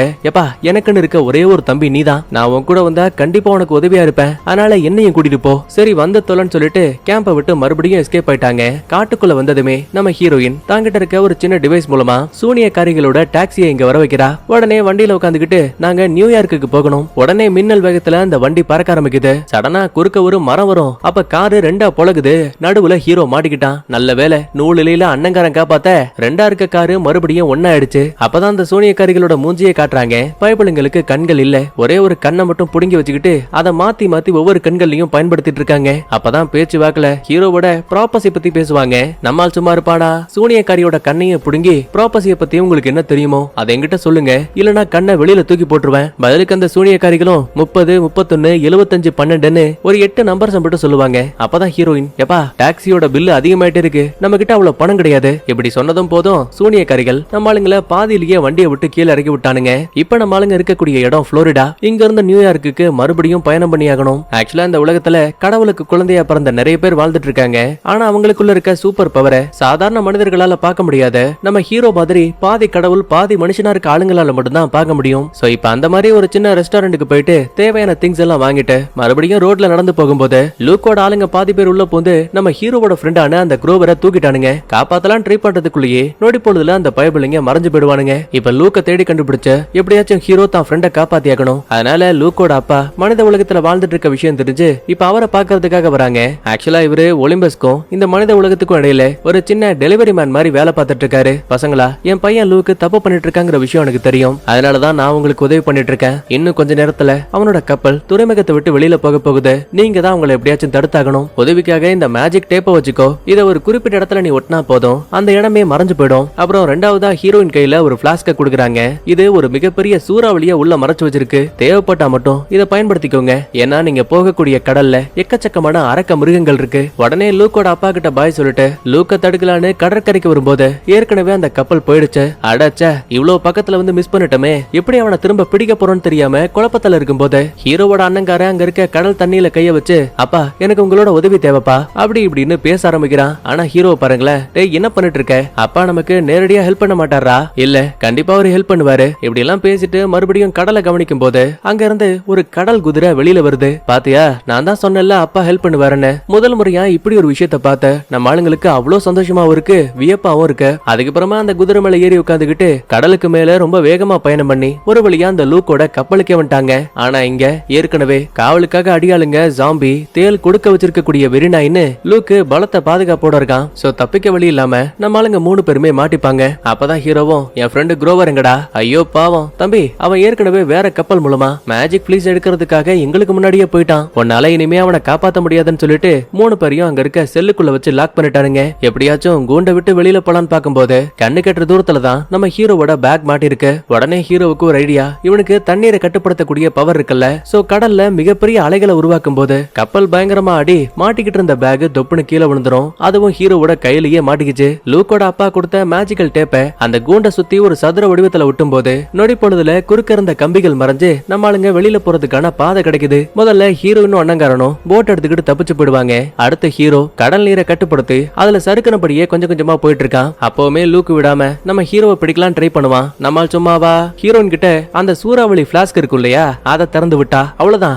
அடிச்ச காத்துக்கு லூக்கு ஒரு பக்கத்துல பறந்து போய் தொப்புன்னு கீழே விழுந்துட்டான். நம்ம ஆளுங்களும் சூறாவளி காத்தையே ஒரு சின்ன ப்ரொப்பல்லர் மாதிரி பயன்படுத்தி வேகமா அந்த இடத்தை விட்டு கிளம்பிடுவாங்க. அடுத்த கொஞ்ச நேரத்துக்கு அப்புறமா ஹீரோனை பாருங்களேன், எதுக்கு எடுத்தாலும் இந்த அண்ணங்காரங்கிட்ட எரிஞ்சு விழுந்துகிட்டே இருக்கா. இத பாக்குற ஹீரோவுக்கு செம கோபம். இந்த பாரு உனக்கு என்ன பிரச்சனை? எதுக்காக அவனை பார்த்து கோவப்பட்டுக்கிட்டே இருக்க? ஒரு நிமிஷம் அமைதியா இருக்க ஹீரோயினும் என் ஃப்ரெண்டு தாலியா எங்களை காப்பாத்துறதுக்காக இறந்து போனா. அப்ப அவளை அட்டாக் பண்ணது யார் தெரியுமா? ஒரு ஒற்றை கண் அரக்க. எனக்கு உன் அண்ணனை பார்க்கும் போதெல்லாம் அந்த ஒற்றை கண் அரக்க ஞாபகம் தான் வருது. அதனாலதான் நான் கோவப்பட்டேன். அதுக்கப்புறம் ஹீரோயினும் என்ன மன்னிச்சிடு, என் மேலதான் தப்புன்னு சொல்லுவா. பரவாயில்லன்னு அண்ணங்காரனும் பெருந்தன்மையா சொல்லும் போது திடீர்னு தண்ணிக்குள்ள இருந்து நிறைய சுறாக்கள் வர விஷயத்த ஹீரோ கவனிக்கிறான். அப்ப உடனே அண்ணங்காரனும் இது சுறாக்கள் கிடையாது, சாரிப்னு சொல்லக்கூடிய ஒரு கடல் அரக்க, அதான் இந்த இடத்த பாதுகாக்குது. கொஞ்சம் கொஞ்சமா நம்ம ஆளுங்களை சாகடிக்க ட்ரை பண்ணுது. உடனே நம்ம ஆளு எப்படியாச்சும் நீந்தி எஸ்கேப் ஆகலான்னு பார்த்தா முடியல. சரி தண்ணீர் சக்தியை பயன்படுத்தலான்னு ஹீரோ கையை நீட்டும் போது இவனோட பவர் இந்த மிருகத்துக்கிட்ட வேலை செய்யல. ஒரு கட்டத்துல நம்ம ஆளுங்க 3 பேரையுமே படகோட சேர்த்து அந்த அரக்க மிருகம் லபக்குன்னு முழுங்கிடும். கண்ணை முழிச்சு பார்த்தா இப்பவங்க அந்த ஜந்துவோட வயித்துக்குள்ள இருக்காங்க. ஏற்கனவே மேஜிக் ஃபிளீஸ தேடி வந்த அந்த லாரிஸ் அப்புறம் அவங்களோட டீமை சேர்ந்தவங்க அவங்களும் கப்பலோட இங்கதான் மாட்டிருக்கானுங்க. டே ஹீரோ, என் பொழப்ப கெடுக்க எங்கேயும் வந்துட்டியா? இந்த பாரு, பிரச்சனை பண்ண நான் இங்க வரல. முதல்ல இந்த இடத்த விட்டு தப்பிச்சு போகணும். ஒரு வழியா கஷ்டப்பட்டு நாங்க இப்பதான் கப்பலையே தயார் பண்ணோம். உடனே ஹீரோவும் என்கிட்ட ஒரு பிளான் இருக்குன்னு சொல்லிட்டு அந்த மிருகத்தோட உடம்புல சராமரியா சுடுவான். இது மூலமா வெளியில இருக்க கடல் தண்ணி எல்லாம் இப்ப உள்ள வந்துட்டு இருக்கு. ஆக்சுவலா இப்ப நம்ம ஆளுங்க ரெடி பண்ணிருக்க கூடிய கப்பல் இதுக்கு முன்னாடி இந்த மிருகத்தோட வாய்க்குள்ள மாட்டின யாரோ ஒருத்தரோட நீர்மூழ்கி கப்பல். சோ மொத்த பேரும் தண்ணி உள்ள வர முடியாத மாதிரி அந்த கப்பலுக்குள்ள போய் ஒளிஞ்சுப்பாங்க. அதுக்கப்புறமா முழு வேகத்தோட அந்த மிருகத்தோட உடம்பையே கிழிச்சுக்கிட்டு மொத்த பேரும் வெளியில வந்துட்டாங்க. ஆனா ஹீரோவுக்கு இன்னும் தான் ஃப்ரெண்டு குரோவரை கண்டுபிடிக்கலையேன்னு கவலை அதிகமா இருக்கு. அப்பதான் இவனுக்கு ஒரு விஷயமே ஞாபகம் வருது. ஒரு சீன்ல அந்த சோனியக்காரிங்க நம்ம கிட்ட ஒரு சில நம்பர்ஸ் சொன்னாங்க, ஞாபகம் இருக்கா? ஆமா, 30, 31, 75, 12. ஆமா, அதுக்கு என்ன? ஆக்சுவலா அது எல்லாமே கோஆர்டினேட்ஸ். ஒருவேளை அந்த திசையில போனா கண்டிப்பா நம்ம மேஜிக் ஃபிளீஸ் இருக்க இடத்த கண்டுபிடிக்க முடியும். சரின்னு லாரிஸோட உதவியால வண்டியை இப்ப அதே திசையில ஓட்டும் போது கண்ணுக்கு முன்னாடி ஹீரோ சொன்ன லொகேஷன்ல ஒரு கைவிடப்பட்ட தீம் பார்க் தெரியுது. ஏதாவது தடயங்கள் இருக்கான்னு ஒவ்வொரு இடமா தனியா பிரிஞ்சு தேடும் போது ஒரு சின்ன சுரங்க பாதையை கண்டுபிடிக்கிறாங்க. அங்கதான் இவங்க தேடி வந்த அந்த ஒற்றை தலை அரக்க இருக்கான். அதோட தோல் பகுதியில் தான் இவங்க தேடி வந்த மேஜிக் ஃபிளீஸும் இருக்கு. 4 பேரும் இதை பார்த்து ஷாக் ஆகிற டைம்லயே அந்த ஒற்றை கண் அரக்க இன்னொருத்தர் கிட்ட சண்டை போடுற மாதிரி தெரியுது. பக்கத்துல வந்து கவனிக்கும் போது அது ஹீரோவோட ஃப்ரெண்டு. ஆக்சுவலா இங்க இருக்க ஒற்றை தலை அரக்கனுக்கு ஒழுங்கா கண்ணு தெரியாது போல. அதுகிட்ட இருந்து தான் உயிரை காப்பாத்திக்கணுங்கிறதுக்காக ஒரு பெண் ஒற்றை கண் அரக்க மாதிரி கெட்டப்ப போட்டு ஏமாத்திட்டு இருக்கான். இதுக்கடையில நம்ம ஆளுங்க அந்த மேஜிக் ஃபிளீஸ் எடுக்கலான்னு பார்க்கும்போது அந்த அரக்கன் இவங்களை பார்த்துட்டான். 2 குரூப் கடையில பெரிய கலவரமே நடக்குது. என்னதான் ஹீரோ அந்த மேஜிக் ஃபிளீஸ் எடுத்தாலும் கூட அரக்கன் இவனை விடுற மாதிரியே இல்ல. உடனே இப்ப அவனை காப்பாத்துறதுக்காக ஃப்ரெண்டுக்காரன் குரோவர் இருக்கான்ல, அவன் உள்ள போந்து டே ஒத்த கண்ணு அரகா, நீ நினைக்கிற மாதிரி நான் உன்னோட லவர்லாம் கிடையாது, நான் ஒரு ஆம்பளடா, சாண்டார், உனக்கு தான் சாண்டார்னா ரொம்ப பிடிக்குமே, வா வந்து என்ன சாப்பிடுன்னு உசுப்பேத்தி விடுவான். உடனே வெறி பிடிச்ச மாதிரி நம்ம ஆளுங்களை தாக்கலான்னு பக்கத்துல வரும்போது ஏற்கனவே நம்ம குரோவர் இந்த இடத்துல எக்கச்சக்கமான பொறிகளை செட் பண்ணிருப்பான் போல. இப்ப அதோட கயிறு இழுத்து விட்டதும் 1 by 1 விழுந்து இந்த அரக்க வெளியில வரவே முடியாத மாதிரி அந்த ஒட்டுமொத்த கேவையும் லாக் பண்ணிடுச்சு. நம்ம ஆளுங்க மட்டும் ஒரு வழியா தப்பிச்சுட்டாங்க. அப்பாடான்னு பெருமூச்சு விடும்போது கரெக்டா உள்ள வந்த லூக்கு வில்ல வச்சு ஹீரோவை தாக்க பாப்பான். ஆனா அதுக்குள்ளேயே அண்ணங்காரன் உள்ள போந்த ஹீரோவுக்கு விழ வேண்டிய அடியை இவன் வாங்கிப்பான். அது மட்டும் இல்ல, நிலத்தடு மாதிரி அங்க இருக்க பெரிய பள்ளத்திலையும் விழுந்துருவான். கீழே கடல் தண்ணி ஓடிட்டு இருக்கு. வேதனை தாங்க முடியாம ஹீரோ கதறி எழுதிட்டு இருக்கான். அப்ப அங்க வந்த லூக்கும், பாத்தியா நான் தான் உங்ககிட்ட சொன்னல, ப்ராப்பர்சி கிட்ட இருந்து உன்னால தப்பிக்க முடியாது. கடைசியில உன்னோட கையாலேயே எங்களுக்கு தேவையான இந்த மேஜிக் ஃபிளீஸ் கிடைச்சாச்சு. இதை பயன்படுத்தி சிறைப்பட்டு கிடக்கிற அந்த டைட்டனை பெட்டிக்குள்ள இருந்து நான் வெளியில கொண்டு வர போறேன். அதுக்கப்புறமா பெட்டிக்கு மேல அந்த மந்திர போர்வையை போத்தி, குரோனஸ் கடவுளே, இந்த உலகத்தை நீங்க மட்டும்தான் ஆட்சி பண்ணணும், உங்களை காப்பாத்ததான் நான் இங்க வந்தேன்னு சொல்லும் போது ஒரு பிரகாசமான வெளிச்சம் உருவாகுது. இதுக்கடையில ஹீரோ, இது எல்லாம் என்னோட தப்பு, ப்ராப்பர்சி படியே என்னாலதான் இந்த ஒட்டுமொத்த உலகமும் அழிய போகுது. அப்போ உடனே ஹீரோயினும், நீ ஏன் எல்லாத்துலயுமே கெட்டதை மட்டும் பாக்குற? ப்ராப்பர்சியில இந்த உலகத்தை அழிக்கிறதுக்கான வாய்ப்பு இருக்கு, இந்த உலகத்தை காப்பாத்துறதுக்கான வாய்ப்பும் உன்கிட்ட தான் இருக்குன்னு சொல்லிருப்பாங்க. அப்படின்னா பாசிட்டிவா நினைச்சு பாரு. அட ஆமால, நான் ஏன் இப்படி யோசிக்கல, என்ன மன்னிச்சிருங்கன்னு சொல்லிட்டு தான் பாக்கெட்ல இருக்க அந்த பேனாவோட பட்டனை பிடிச்சு அழுத்தும் போது அது ஒரு கத்தியா மாறி பக்கத்துல உட்கார்ந்து இருந்த குரோவர் கையில கட்டியிருந்த கயிறுகளை அவுத்து விட்டுருச்சு. உடனே லூக்கு கூடயும் அடியாளுங்க கூடயும் ஹீரோ சண்டை போட போயிடுவான். ஆனா அவன் ஹீரோவை அடிச்சு கீழே தள்ளி அவனோட வாளை வச்சு குத்தலான்னு பாப்பான். கரெக்டா அப்போ ஒரு கை வந்து லூக்கோட கைய பிடிக்குது. யாருன்னு பார்த்தா இறந்து போனதா நினைச்ச நம்ம ஹீரோவோட அண்ணங்காரர் இருக்கான்ல, அவன் தான் திரும்ப இங்க வந்திருக்கான். ஓங்கி ஒரு அட்டி லூக்கு பறந்து போய் தொப்புன்னு கீழே விழுறான். சந்தேகத்துல ஹீரோவும், ஆமா உன்னால எப்படி திரும்ப வர முடிஞ்சு? ஏன்னா என்னோட அடிப்படை சக்தியும் தண்ணி தான், அதுதான் என் காயத்தையும் குணப்படுத்துச்சு. இந்த மாதிரி பேசிட்டு இருக்கும் போதே மேஜிக் பிளீஸோட பவரால பெட்டிக்குள்ள அடைக்கப்பட்ட பிரபஞ்சத்தோட முதல் கடவுளான குரோனஸ் வெளியில வந்துட்டு இருக்கான். தீ பிளம்புகளா துண்டு துண்டா வெட்டப்பட்ட அவனோட உடம்பு திரும்ப ஒண்ணு சேர்ந்துட்டு இருக்கு. அப்ப இந்த லூக்கு உள்ள போந்து, தலைவரே நான் தான் உங்களை காப்பாத்தி வெளியில கொண்டு வந்தேன், என்னோட அப்பா தூதர்களின் கடவுள். அப்படியா தம்பி, ரொம்ப வசதியா போச்ச, எனக்கு ஒன்ன மாதிரி ஆளுங்களை தான் சாப்பிட பிடிக்கும்னு முதல்ல லூக்க வாயில போட்டு வெத்தலை பாக்க மாதிரி முழுங்கிட்டான். இங்கதான் ஹீரோ இன்னொரு விஷயத்த கவனிக்கிறான். இவன் கையில இருக்கக்கூடிய தான் அப்பாவோட மந்திர வாள் இருக்கு பாத்தீங்களா, அது பிரகாசமா ஜொலிக்குது. உடனே குரோனஸை தாக்கலான்னு பக்கத்துல போகும்போது வெறிநாய் உள்ள போந்து தன்னோட தேல் கொடுக்குகளை வச்சு ஹீரோவை அட்டாக் பண்ணுது. கடைசியில தாவி வந்து மொத்தமா கதையை முடிக்கிற நேரத்துல அண்ணங்காரன் உள்ள போந்து அரக்க மிருகத்தை அடிச்சு பறக்க விட்டான். அதுக்கப்புறமா ஹீரோ தான் வாளை பயன்படுத்தி அந்த வில்லனை அட்டாக் பண்ணுவான். இவன் ஒவ்வொரு முறை தாக்கும் போதுமே அந்த வில்லனோட உடல் பாகங்கள் திரும்ப அங்க இருக்க பெட்டிக்குள்ளேயே போயிட்டு இருக்கு. பல்லாயிரம் ஆண்டுகளுக்கு முன்னாடி பொசைடன் இதே வாளை பயன்படுத்தி தான் இந்த குரோனஸோட கதையவே முடிச்சிருக்காரு. எவ்வளவு ட்ரை பண்ணாலுமே குரோனஸால நம்ம ஹீரோவை எதுவுமே பண்ண முடியல. ஒரு கட்டத்துல வில்லன் கையில இருந்து ஜம்ப் பண்ணி கரெக்டா நெஞ்சு பகுதியில கத்திய வச்சு ஒரு குத்து, மேல இருந்து கீழே ஒரு இழுப்பு இழுத்ததுமே ஒட்டுமொத்த உடம்பும் அழிஞ்சு இவன் மறுபடியும் அங்க இருக்க பெட்டிக்குள்ளேயே போயிடுவான். அப்ப இவன் மூலமா விழுங்கப்பட்ட அந்த லூக் இருக்கால, அவன் செத்து போயிருப்பான்னு பார்த்தா இன்னும் உயிரோட தான் இருக்கான். நேரா பறந்து அந்த ஒற்றை கண் அரக்கம் இருந்த குகை இருக்குல்ல, அதுக்குள்ள விழுந்துருவான். அப்புறம் என்ன, லூக்குக்கு பால் ஊத்தியாச்சுன்னு இன்டைரக்டா சொல்லிட்டாங்க. ஒரு வழியா எல்லா பிரச்சனையுமே முடிஞ்சு போயிடுச்சுன்னு ஹீரோயின் சந்தோஷத்துல பக்கத்துல வருவா. அப்ப மறைஞ்சிருந்த அந்த வெறிநாய் தன்னோட தேல் கொடுக்க வச்சு டக்குன்னு இவளோட உடம்புல விஷத்தை பாய்ச்சிருச்சு. பாவம், சம்பவ இடத்திலேயே ஹீரோயின் இறந்தும் போயிடுவாங்க. ஆனா ஹீரோ மட்டும் அங்க இருக்க மேஜிக்கல் ஃப்ரீஸை கொண்டு வந்து இறந்து போயிருக்க ஹீரோயின் உடம்புல போத்துனதுமே அதோட பவர் கொஞ்சம் கொஞ்சமா வேலை செய்து அவ உடம்புக்குள்ள இருந்த காயங்களையும் விஷத்தையும் மொத்தமா நீக்கி இறந்து போன ஹீரோயினுக்கு திரும்ப உயிரையும் கொடுக்குது. அப்புறம் என்ன, ஒரு வழியா இந்த இடத்தை விட்டு மறுபடியும் தங்களோட கேம்புக்கு வந்துட்டாங்க. அழிஞ்சுகிட்டு இருக்க தாலியா மரத்துல கொண்டு வந்த மேஜிக் ஃப்ரீஸை போத்தும் போது மறுபடியும் அந்த மரம் நல்லா வளர ஆரம்பிக்குது. தடுப்பு சுவரும் திரும்ப உருவாயிடுச்சு. ஒரு வழியா எல்லா பிரச்சனையுமே முடிஞ்சதுக்கு அப்புறமா ஹீரோ தன்னனை விழுந்து விழுந்து கவனிக்க ஆரம்பிக்கிறான். அப்பதான் திடீர்னு ஒரு நாள் தாலியா இறந்து போய் மரமா மாறின இடம் இருக்குல்ல, அங்க ஒரு பொண்ணு மயங்கி போயிருக்காங்கிற விஷயம் தெரிய வருது. உடனே மொத்த பேரும் அந்த இடத்துக்கு வந்து பொண்ணை காப்பாத்திட்டு, நீ யாருமா எப்படிமா இங்க வந்தன்னு கேட்டா அந்த பொண்ணு என் பேரு தாலியாங்கிறா. அப்படின்னா ஹீரோ கொண்டு வந்த மேஜிக் ஃப்ளீஸ் தான் அழிஞ்சுகிட்டு இருந்த மரத்தை மட்டும் காப்பாத்தாம தாலியாவோட உயிரையும் காப்பாத்திருக்கு. ஏற்கனவே சொன்ன மாதிரி குரோனஸோட வாரிசுகளுக்கு பிறந்த ஒரே ஒரு ஆளு அது நம்ம ஹீரோ மட்டும்தான். ஆனா இப்ப இறந்து போனதா நினைச்ச ஜியூஸோட பொண்ணு தாலியாவும் திரும்ப உயிரோட வந்திருக்கா. அப்படி பார்க்கும்போது உண்மையான ப்ராப்பர்சி இன்னும் நடக்கல. ஒருவேளை இந்த தாலியா வில்லனான குரோனஸ் கூட ஒண்ணு சேர்ந்து இந்த ஒட்டுமொத்த உலகத்தையும் அழிக்க போறாளோ அப்படிங்கிற மாதிரி ஒரு மிகப்பெரிய கேள்வியும் பயமும் ஹீரோவுக்கு உருவாகுது. அதே டைம்ல பெட்டிக்குள்ள அடைக்கப்பட்ட குரோனஸோட உடல் பாகங்கள் தாலியா திரும்ப உயிரோட வந்ததுமே மறுபடியும் பிரகாசமா ஜொலிக்க ஆரம்பிக்குது. அப்படின்னா உண்மையான ப்ராப்பர்சி ஹீரோவுக்கு கிடையாது, இங்க இருக்க தாலியாவுக்குன்னு ரொம்ப தெளிவா தெரியுது. எதிர்காலத்துல ஹீரோ மாதிரியே இவ்வளவு நல்லவளா வாழ போறாளா, அப்படி இல்ல குரோனஸ் கூட ஒண்ணு சேர்ந்து இந்த ஒட்டுமொத்த உலகத்தையும் ப்ராப்பர்சி படி அழிவு பாதைக்கு கொண்டு போக போறாளா, இது எல்லாத்தையுமே ஒரு சின்ன கேள்வியா வச்சு அப்படியே இந்த இடத்துல சூப்பரா படத்தையும் முடிக்கிறாங்க. அடுத்த வீடியோல பார்க்கலாம். பாய், தேங்க்யூ.